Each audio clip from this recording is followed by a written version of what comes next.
Magandang araw mga kagabay, ngayon po ay June 25, 2025, araw po ng Miyerkules, debosyon natin sa ating mahal na ina ng laging saklolo.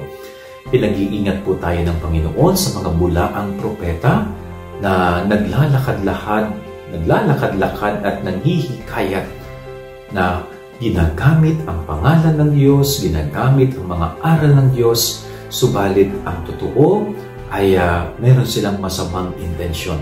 So pinag-iingat po tayo ng Diyos yan.